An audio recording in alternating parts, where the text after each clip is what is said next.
Guys the Kerala story movie पर काफी बवाल हो रहा है। एक तबका समझाने की कोशिश कर रहा है कि इस मूवी में जो भी फैक्ट है, जो बातें कही गई है वो बिल्कुल ही सही है, जबकि दूसरे तबके का कहना है कि ये जो बातें कही गई है, जो नंबर्स इन्होंने बताए हैं मूवीज में, वो बिल्कुल गलत है। ऐसा केरला में कभी हुआ ही नहीं। और हर एक नेता जिसको जो सूट कर रहा है वो वैसा कर रहा है। जैसे कि कई नेता ने इन्हें बैन कर दिया, तो कुछ नेताओं ने इसे अपने स्टेट्स में टैक्स फ्री भी कर दिया। तो आज हम इस वीडियो में एनआईए की चार्जशीट, कोर्ट के ऑर्डर और जो केरला के जो सीएम थे उन्होंने क्या रिकॉर्ड दिया, उस आधार पर केरला के बारे में बातें करते हैं। और इस चीज के लिए केरला को ही क्यों टारगेट किया गया, केरला को ही आके धर्म परिवर्तन के लिए क्यों टारगेट किया गया, और आईएसआईएस जैसे संगठन का केरला में इतना ज्यादा इन्फ्लुएंसेस हुआ कैसे, तो चले जानते हैं इस वीडियो में। केरला में आखिर इन पॉलिटिकल पार्टियों के राजनेताओं का इतना दबदबा कैसे हुआ कि इन्होंने इतना बड़ा केरला में बवाल खड़ा कर दिया एक मूवी को लेकर के। तो इसके पीछे आपको बताते हैं केरल की स्टोरी। तो आपको केरल में जो हिंदू है वो 53% है, जबकि मुस्लिम 26% और क्रिश्चियन इसमें है 18%। ये आंकड़े मैं आपको साल 2011 से लेकर के बता रहा हूँ और ये लगभग है। तो आपको बता दें कि जो कांग्रेस है आज तक इसकी सरकार केरला में बनती है, या फिर सीपीआई की सरकारें भी केरला में बनी है आज तक, लेकिन बीजेपी कभी भी केरला में जीत करके नहीं आ पाई। यहाँ तक कि साल 2019 के आंकड़े बताता हूँ आपको। साल 2019 में 20 सीटें थी कांग्रेस विधानसभा से, जिसमें से 19 अकेले कांग्रेस ने जीती, जबकि बीजेपी को इसमें एक भी सीट नहीं मिली। तो इससे आप समझ सकते हो कि वहां पर कांग्रेस और सीपीआई जैसी पार्टियों का कितना दबदबा है, लोगों पर कितना कंट्रोल है, क्योंकि वहां पर कोई प्रतिद्वंदी के रूप में कोई दूसरी जो सरकार है वो बन ही नहीं पाती। तो केरला की जो लिटरेसी रेट है ये इंडिया में सबसे ज्यादा है। तो यहाँ के जो लोग हैं वो धर्म को लेकर के और एजुकेशन को लेकर के काफी हद तक सही है, और इनको अच्छी तरह से ज्ञान है कि किस धर्म में कितना क्या है और क्या नहीं। तो इसमें बवाल होने का कोई कारण ही नहीं होना चाहिए, लेकिन इन नेताओं ने बातों को घुमा करके ऐसे रखा कि इन्होंने ना चाहते हुए भी वहां पर हिंदू मुस्लिम करने जैसी बातें आ गई। साल 2021 में केरला के जो पुलिस चीफ थे टीपी सेन कुमार, उन्होंने एक स्टेटमेंट दिया कि जो मुस्लिम है उनका लाइफ बर्थ रेशो धीरे धीरे बढ़ता जा रहा है।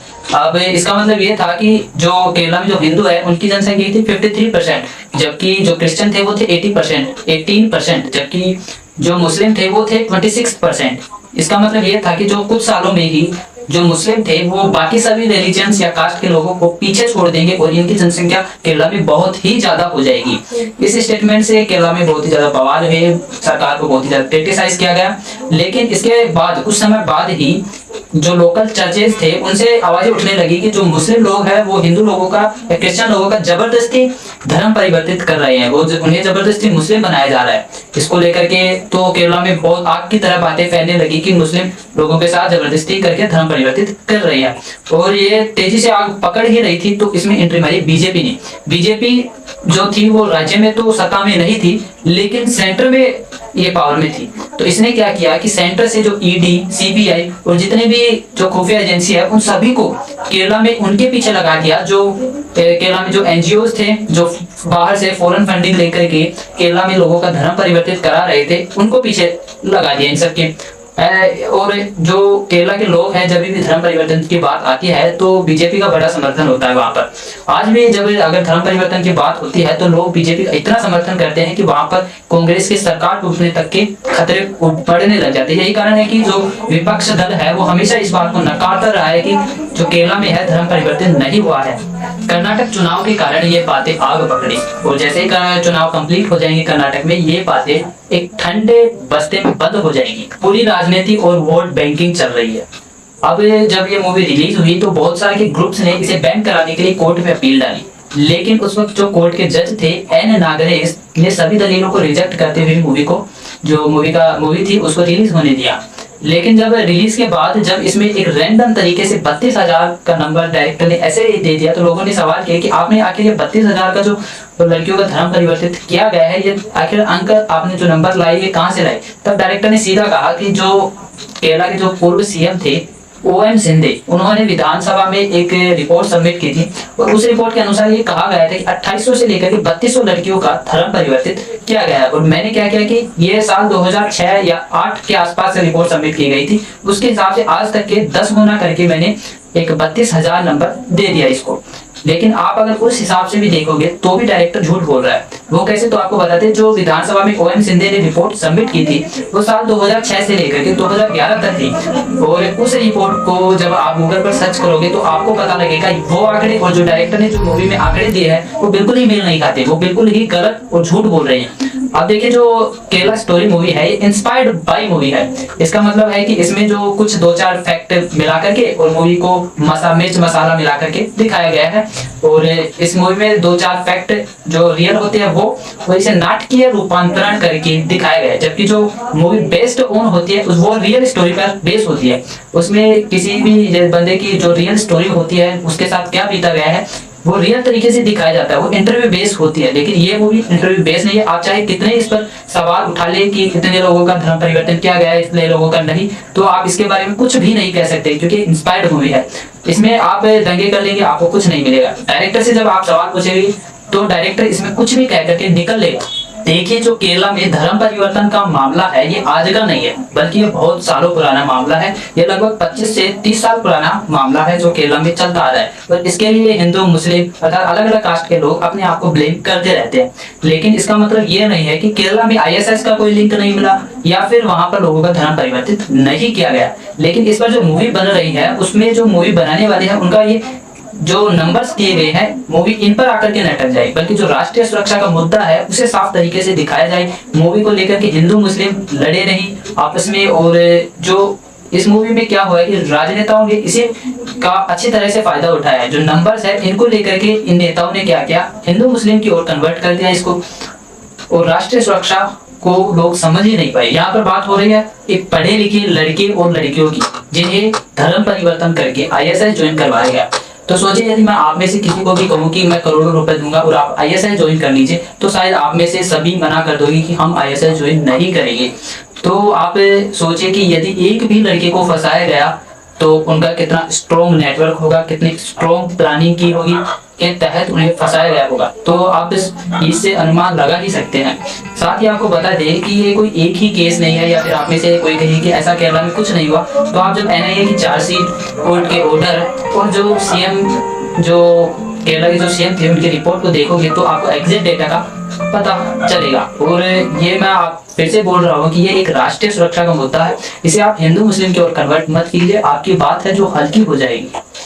पूरे देश में केरला को ही क्यों टारगेट किया गया, तो आपको बता दें कि जो केरला है ये मिडिल ईस्ट जो कंट्रीज है उनके बहुत ही नजदीक होता है। ये आज से हजारों साल पहले जो मिडिल ईस्ट कंट्रीज के लोग थे वो केरला में आकर बिजनेस भी किया करते थे और ये बहुत ही पुराना मामला है।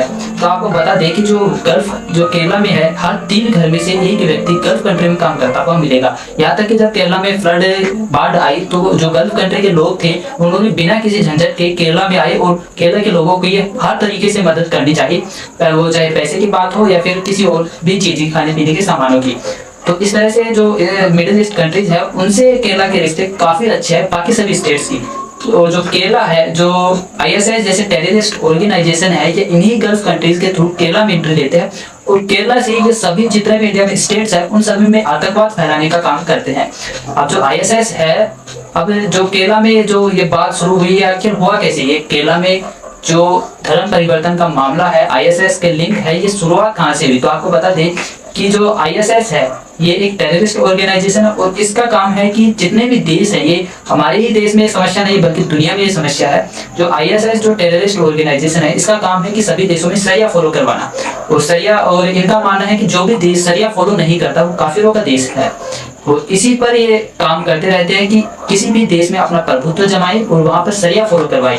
और ये जो गल्फ कंट्री के थ्रू केरला में आते हैं ये प्रॉपर प्लानिंग के तहत एक देश में प्रवेश लेते हैं। जैसे प्रॉपर प्लानिंग और स्ट्रॉन्ग नेटवर्क होता है इनका उस देश में पहले से ही, और फिर ये उसमें एनजीओज के थ्रू जितने भी जो बड़े बड़े एनजीओज हैं उनके थ्रू ये एंट्री लेते हैं। और फिर सेम चीज इन्होंने इंडिया में भी की। 1994 में इन्होंने नेशनल डेवलपिंग फंड बनाया, लेकिन ये मुख्यतः जो मुस्लिम है उनके राइट्स के लिए था। लेकिन धीरे धीरे इसको आईएसआईएस के नाम से जोड़ा जाने लगा और जब इस पर बहुत ही ज्यादा प्रेशर आया तो इसने क्या किया कि इसका ही विभाजन कर डाला। नेशनल डेवलपमेंट फंड का विभाजन करके पीएफआई का निर्माण किया, पॉपुलर फ्रंट ऑफ इंडिया। ये मुख्यतः आरएसएस को काउंटर करता था और उस वक्त आरएसएस और पीएफआई के बीच बहुत ही ज्यादा लड़ाइयां भी देखी गई।